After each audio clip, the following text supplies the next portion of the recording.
तो विष्णु भगवान राम बन के आते हैं, फिर कृष्ण बनते हैं द्वापर में। तो यही प्रक्रिया ज्यादातर चलती है। विष्णु भगवान राम का रोल अदा करते हैं। लेकिन इन सब के बाद में एक काम और हुआ है,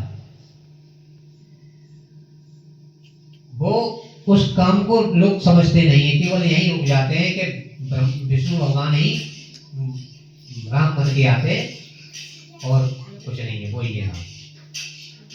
लेकिन संतों ने बताया कि किसी कल्प अयोध्या अवतारा, किसी कल्प में, एक कल्प में ऐसा हुआ था, प्रगटे पर ब्रह्म करतारा, जो पर ब्रह्म है, निर्गुण ब्रह्म निरंजन भगवान, उन्होंने राम बन के अवतार लिया दशरथ के यहाँ। यानी हर कल्प में अदिति और कश्यप ऋषि, ये दोनों तपस्या करते हैं। तो ये तपस्या करते हैं, यही अदिति और कश्यप दशरथ और कौशल्या बनते हैं, और विष्णु भगवान राम बनते हैं, इनके यहाँ जन्म लेते हैं।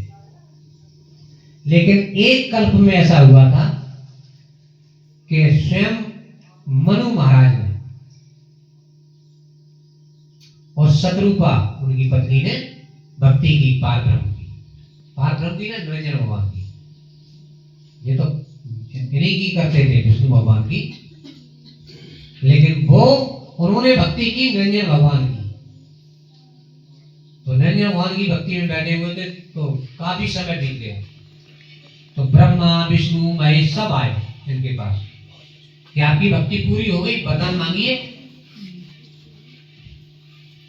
लेकिन इन्होंने जब देखा आंख खोल के, उन्होंने कहा नहीं चाहिए। चले गए, फिर आए, कई बार आए। तो मैंने गुस्सा होकर के कहना पड़ा, क्या हमें तुम्हारी जरूरत नहीं है? हमें उनकी जरूरत है जिनसे तुम जैसे ब्रह्मा विष्णु महेश हजारों पैदा हो जाते हैं। हमें वो राम चाहिए, वो चाहिए, उनकी भक्ति कर रहे हैं,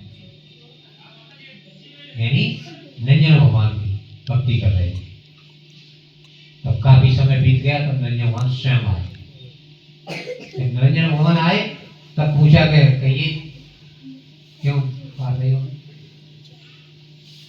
तब उन्होंने कहा कि हमें आप जैसा पुत्र चाहिए। ठीक है भाई, हम अपना जैसा कहां से लाएंगे ढूंढ के, कोई है ही नहीं, हम ही आएंगे। जाओ तुम जो है अगली बार दशरथ और कौशल्या बनो, और हम राम रूप से आते हैं। वही चीज रामचरितमानस में तुलसीदास जी ने लिखा उसी के बारे में। और यही भेद जो है सती जी नहीं जानती थी, शंकर भगवान जानते थे कि जो अब प्रकट हुए इस बार, वो स्वयं निरंजन भगवान है, जो मेरे मालिक हैं, मेरे पिता हैं, ईश्वर हैं, जिनकी भक्ति करते थे शंकर जी। इस प्रकार पर उनकी थोड़ी करते हैं, उन्हीं की तो करते हैं। तो के ये आए हैं राम बन करके और प्रकट हुए, तो आप दर्शन कर लोगे। तो जैसे दर्शन किए प्रणाम करो, उन्हें हाथ जोड़ के लगे और गुणगान करने लगे। मालिक भगवान जो कुछ जानता है अपने इष्ट कह के उनकी प्रार्थना करी। सती जी को ये अच्छा नहीं लगा, उन्होंने कही कि तुम मेरे विष्णु भगवान को क्यों नमन कर रहे हो? तुम तो इनकी बराबरी हो, और फिर इन्हें अपने मालिक क्यों कह रहे हो? ये संशय हो गया उन्हें कि विष्णु भगवान आते हैं अवतार लेके, कोई निरंजन भगवान तो है ना, निरंजन भगवान तो तुम्हारे प्रभु है, लेकिन निरंजन भगवान तो अवतार ही नहीं लेते। लेकिन एक कल्प में ऐसा हुआ कि वहां लिया उन्होंने, तो वहां सती भ्रमित हुई, और सती भ्रम करने पर ही उन्हें मौत देनी पड़ी, ये अपना शरीर त्यागना पड़ा। तो किसी कल्प अयोध्या अवतारा, प्रगटे पर ब्रह्म करतारा। किसी एक कल्प में अयोध्या में अवतार लिया था राम बन करके, पर ब्रह्म ने, निरंजन भगवान है, निरंजन तीन लोक के मालिक है उन्होंने। दशरथ पिता कौशला माता, भरत लखन रिपुसूदन भ्राता। माता पिता दशरथ और कौशल्या बने, भरत लक्ष्मण शत्रुघ्न वो उनके भाई बने। बाल चरित प्रभु अयोध्या की ना, बाल चरित्र किया अयोध्या में खूब। सब प्रवासी को सुख दीना, जितने प्रवासी थे नगर निवासी उनको सबको सुखी किया। बच्चा जब खेल तो अच्छे अच्छे पौधे दिखाते हो तो खुश होते हैं।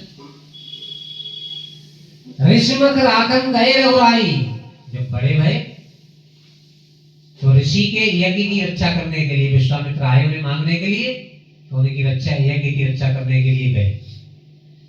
ऋषिमुख राखन गए रघुराई, मार ताड़का गंग नहाई, और ताड़का का वध किया। गंगा जी में स्नान किया।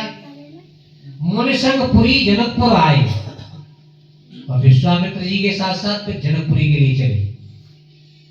तो मार्ग में वो उसको भी मतलब अहिल्या को उतार दिया। ऋषिमुख राखन मुनि संग पुरी जनकपुर आए, रंग भूमि प्रभु लखन सुहाए। और राम ने लक्ष्मण ने रंगभूमि देखी जो धनुष यज्ञ हो रहा था, तो लक्ष्मण बहुत खुश है, बहुत सुंदर है, बहुत अच्छी लग रही है। बच्चा पन की तो सही है, होते हैं भाषण हो तो कोई नई चीज अच्छी लगती है। धनुष तोड़ नभ मान हटाए, धनुष को तोड़ करके राजाओं का मान वर्धन किया। परशुराम ने शक्ति जनाई, परशुराम आए गए वहां बाधा डालने के लिए, तो उन्हें अपनी शक्ति का एहसास कराया, तो परशुराम हाथ जोड़ के चले गए। सिया विवाह सकिन पर बोधा,